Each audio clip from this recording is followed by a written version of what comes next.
Hello विद्यार्थियों, मैं मुकेश शर्मा। आज का हमारा टॉपिक है linear differential equation of second order. यह बीएससी पार्ट द्वितीय के पेपर डिफरेंशियल इक्वेशन के अंदर है।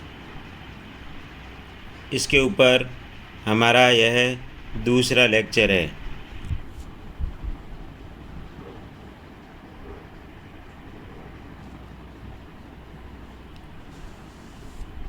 Linear differential equation of second order, द्वितीय कोटि के रैखिक अवकल समीकरण। विद्यार्थियों, हमने अपने इस टॉपिक के प्रथम लेक्चर में एक मेथड पढ़ा था कि linear differential equation of second order को हम कैसे सॉल्व करते हैं। Part of CF is non, वो मेथड हमने पढ़ लिया है। इसके लिए आप हमारा पहले का लेक्चर देख सकते हैं। आज हम linear differential equation of second order, द्वितीय कोटि के रैखिक अवकल समीकरण को सॉल्व करने का एक और तरीका, एक और मेथड सीखेंगे। इस मेथड को नॉर्मल फॉर्म, सामान्य रूप से जाना जाता है। मेथड दूसरा, ध्यान से देखिए, रिमूवल ऑफ फर्स्ट डेरिवेटिव। इसमें क्या किया जाता है कि जो फर्स्ट ऑर्डर का जो डेरिवेटिव होता है उसको हटा दिया जाता है। Reduction to normal form, find a suitable substitution for dependent variable which transform the equation d square y by D x square plus का p d Y by D x plus का q y बराबर r into the normal form, that is from where the first order derivative absent. ये ध्यान रखो कि normal form का मतलब क्या होता है कि उसके अंदर फर्स्ट ऑर्डर डेरिवेटिव एब्सेंट हो जाता है। फिर से देखो, इसको पढ़ते हैं। नॉर्मल फॉर्म, हिंदी में सामान्य रूप। इसको, ये मेथड दूसरा है सॉल्यूशन का, removal of the first derivative. जो अपनी डिफरेंशियल इक्वेशन है उसमें से फर्स्ट ऑर्डर डेरिवेटिव है यानी D Y by D X है, उसको हटाना है। तो इसके लिए इन्होंने देखो बताया है, reduction to normal form, find a suitable substitution for the dependent variable which transform the equation d2y by D x two plus p d Y by D x plus का q y is equal to r into the normal form, that is from where the first order derivative absent. ये है। अभी अपन समझ जाएंगे working rule कैसे solve किया जाता है। पहले देखो, write the equation in standard form. ये स्टैंडर्ड फॉर्म आपको ध्यान होनी चाहिए। d2y by D x two plus p d Y by D x plus का क्यू वाई बराबर आर, ये आपको पता होना चाहिए। ये standard equation. The coefficient of d2y by D x two must be unity. देखो, आप इस इक्वेशन को जब देखोगे, d2y by D x to को जब आप यहाँ इसको देखो तो d2y by D x to, यहाँ ध्यान दो कि d2y by D x to के आगे कितना है, 1, ये होना चाहिए। ये इसका मतलब ये है। तो अपने क्या होगा, d2y by D x two plus का p d Y by D x plus का क्यू वाई, ये जो इक्वेशन है वो इस इक्वेशन में चेंज हो जाएगी। D square v by D x square plus का i v is equal to x, जहाँ पर आई ये है, यू ये है, एस ये है। तो ये आपको फॉर्मूले याद करने हैं। और जब आपका सॉल्यूशन चाहिए तो solution is equal to y is equal to u into v, ये आपको पता होना चाहिए। फिर से देखो, इसको रिवाइज करते हैं हम। सबसे पहले आपको क्या करना है, right the equation in standard form. ये आपको स्टैंडर्ड फॉर्म में आपको क्या करना है, इक्वेशन को लिखना है। फिर the coefficient of d2y by D x two must be unity. तो d2y by D x to मतलब कि ये जो है ना d2y by D x to, इसका जो कोफिशिएंट है वो यूनिटी होना चाहिए, एक होना चाहिए। फिर ये जो इक्वेशन है वो इसमें चेंज हो जाएगी। अब आप इसमें देख सकते हो कि जो फर्स्ट ऑर्डर डेरिवेटिव है ये वाला इस इक्वेशन में नहीं है। समझ में आया? तो ये इसके लिए आई, जो यहाँ पर आई काम में आ रहा है, एस काम में आ रहा है, वो ये रहे। और वे वाई जो सॉल्यूशन आएगा वो u इंटू वी। तो removable to first order derivative या नॉर्मल फॉर्म की बात आती है तो उसमें फर्स्ट ऑर्डर डेरिवेटिव, देखो ये वाला जो डेरिवेटिव है वो इसमें नहीं है। फर्स्ट ऑर्डर डेरिवेटिव इसमें इस इक्वेशन में देखिए नहीं है। तो यही अपने को कार्य करना है। अब हम इसके ऊपर बेस्ड एक एग्जाम्पल करते हैं। हमारे को ये इक्वेशन दे रखी है d2y/dx2 माइनस का 4x dy/dx plus 4x² minus 1y is equal to minus का 3e⁻x² sin 2x। ये अपने को एक सवाल दे रखा है। सबसे पहले आपको देखना है d2y/dx2 के आगे 1 होना चाहिए, इसमें इस इक्वेशन में है। अब अपन इस इक्वेशन की तुलना अपनी ओरिजिनल स्टैंडर्ड फॉर्म की इक्वेशन से करते हैं। Compare with the given equation d2y/dx2 plus p dy/dx plus का qy बराबर r। तो dy/dx के आगे p होता है, ये देखो ये रहा p, ठीक है। y के आगे q होता है, तो ये रहा y के आगे q। r जो यहाँ होता है वो ये रहा पूरा r, ये आपको पता चल गया। तो ये आपने कुल मिला के ये प्राप्त कर ली है सारी चीज़ें। ये सारी चीज़ें आपने क्या कर ली, प्राप्त कर ली इससे तुलना करके, और ये प्राप्त कर ली है, ये देखो पी क्यू और आर। फिर आपको u का फॉर्मूला हमने बता रखा है पिछले पेज में, देखिए u is equal to e⁻⁻⁻ p dx। तो ये फॉर्मूला आपने लगाया e⁻⁻⁻ p dx, ये रहा u। तो ये p का मान जो था वो यहाँ से लिया और यहाँ रख दिया, और ये सॉल्व होके ये आ गया। फिर s इज इक्वल टू हमें दे रखा है s इज इक्वल टू, ये देखो ये रहा r/u, ये देखो ये रहा s। ये सब फॉर्मूले लगेंगे।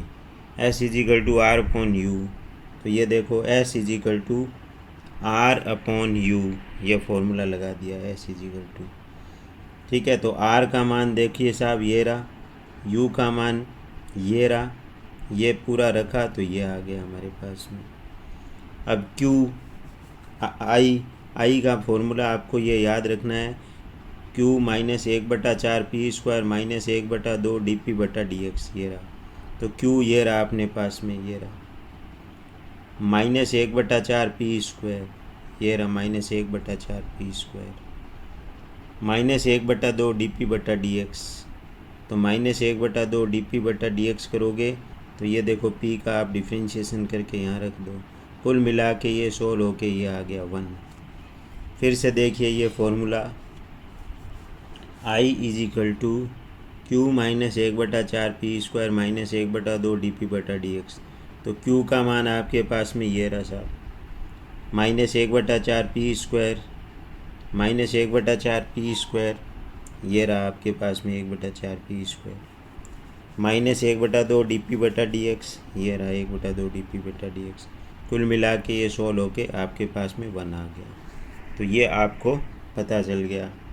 अब s है, देखो s is equal to r/u, ये हमने निकाल ही लिया, ये देखो ये रहा, ठीक है। तो कुल मिला के हमें s का मान, i का मान सब आ गया। अब इस इक्वेशन में रख दो d²v/dx² प्लस का iv is equal to x, ये s ये आपको याद रखना है। i का मान कितना आया 1, वो यहाँ रख दिया। s का मान ये रहा तो वो यहाँ रख दिया, ये रहा। अब इसको CFPI वाले मेथड से सॉल्व कर लो। सहायक समीकरण क्या होती है, डी की जगह एम रख दो तो ये आ जाएगा m is equal to plus minus iota. C F आप लिख दीजिए। अब आपको ये पता होना चाहिए कॉम्प्लीमेंट्री फंक्शन कैसे लिखते हैं प्लस माइनस आयोटा के लिए। यह आपका कॉम्प्लीमेंट्री फंक्शन आ जाएगा C1 cos x plus C2 sin x। P I particular integral है वो 1/d², और फिर आपको पता है ये लिखना होता है। फिर आपको ये भी पता है कि साइन ax और कोस x के लिए d² is equal to minus a² रखते हैं, तो यहाँ x के पास में जो है वो 2 है तो ये a है, तो ये आ जाएगा d² इज इक्वल टू -4, ये आ जाएगा। ये इस d² की जगह आप क्या रख दोगे, -4, ये देखो यहाँ। अब ये d² इज इक्वल टू -4 कुल मिला के सोल्व होके आ जाएगा, -3 में -3 कट जाएगा, ये आ जाएगा। तो इस तरीके से हम इसको सॉल्व कर लेंगे। सॉल्व करने के बाद में चूँकि अपने पास में y is equal to CF plus PI होता है, तो y की जगह यहाँ v है, देखो d² v/dx², तो d² y/dx² थोड़ी है, d² v/dx², तो यहाँ v is equal to CF plus PI आ जाएगा। तो ये आप CF और PI का मान जोड़ दीजिए। अब आपको ये पता है जब अपन पढ़ रहे थे तो कंप्लीट सॉल्यूशन जो होता है वो y is equal to u into v, तो u का मान जो आया था ये और v का मान आया था, देखो ऊपर ये रहा v का मान वो, तो ये हमने रख दिया, ये हमारा आंसर आ जाएगा। इसी तरीके से एक और अनदर प्रॉब्लम डिस्कस करते हैं। ये प्रॉब्लम दे रखी है अपने को, सॉल्व हल कीजिए। x d/dx ब्रैकेट में x dy/dx माइनस का y माइनस का 2x dy/dx प्लस का 2y प्लस x²y, ये अपने को इक्वेशन दे रखी है। हमने भी ये इक्वेशन लिख ली। अब हमने ये डिफरेंशिएशन किया इनका, तो ये देखो ये पद बनेंगे। पहले इसका करेंगे इस टर्म का, तो x का करेंगे तो 1 आ जाएगा, तो dy/dx प्लस x है जैसे dy/dx का करेंगे तो d2y/dx 2, फिर y का करेंगे तो dy/dx, तो ये आ जाएगा। अब बाकी इतने ये आ गए हैं जैसे कि जैसे, कुल मिला के ये dy/dx से ये वाला dy/dx कट जाएगा, ये देखो इस dy/dx से इस dy/dx कट जाएगा, तो कुल मिला के अपने पास में ये इक्वेशन बन गई। ये इक्वेशन बनने के बाद में हमारे को सबसे पहले आपको जब हमने बताया था कि जब इक्वेशन होती है तो उसके पास में d² y/dx² के पास में 1 होना चाहिए, यहाँ पर 1 होना चाहिए, तो x² का सभी में भाग लगा दीजिए। फिर हमारे पास में कंपेयर विद द इक्वेशन, आप इस इक्वेशन को कंपेयर कीजिए, d² y/dx² प्लस का p dy/dx प्लस का qy is equal to r, इससे कंपेयर करके PQR का मान निकाल लीजिए। ये PQR का आपका मान आ गया। फिर से देख लीजिए आपको क्या करना है, ये इक्वेशन दे रखी है, फिर आपने क्या किया, ये डिफरेंशिएशन कर लिया इनका, आपको आता है फिर सॉल्व करके ये आ गया। फिर आपने क्या किया, x² के पास में d² y/dx² के पास में 1 होना चाहिए, तो x² का सभी में भाग लगा दिया। फिर आपने इस इक्वेशन से कंपेयर कर ली, तो PQR के मान आपके पास में आ गए। अब आपको क्या करना है, अब आपको हमने u का फॉर्मूला बता रखा है, u is equal to e⁻⁻² p/dx, तो p का मान रख दिया, ये एक सॉल्व होके आ गया अपने पास में x। s is equal to r/u होता है, तो चूँकि इस समीकरण के देखो r क्या है, 0, यहाँ ध्यान दीजिए, ये r बराबर में r होता है, तो यहाँ देखो 0 है, तो ये r का मान 0 है। ठीक है, तो ये आ गया अपने पास में यहाँ r का मान 0 आ गया। s is equal to r/u होता है, तो r का मान 0 है बटा u का मान x है, देखो तो ये रखते ही आ गया।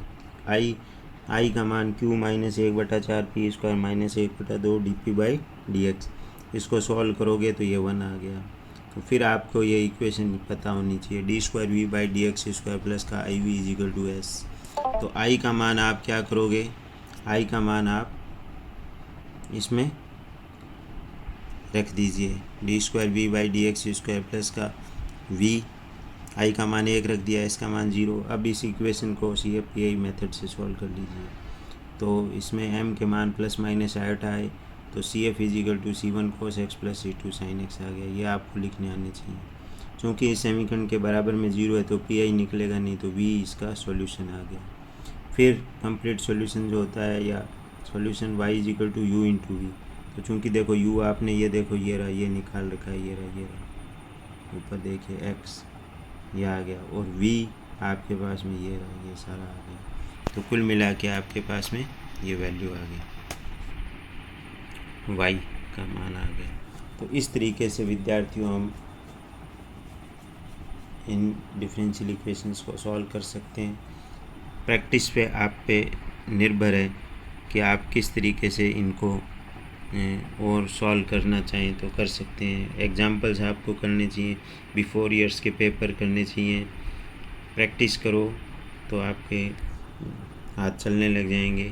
बहुत बहुत धन्यवाद। कोई भी प्रॉब्लम हो तो आप पूछ सकते हैं। बहुत बहुत धन्यवाद।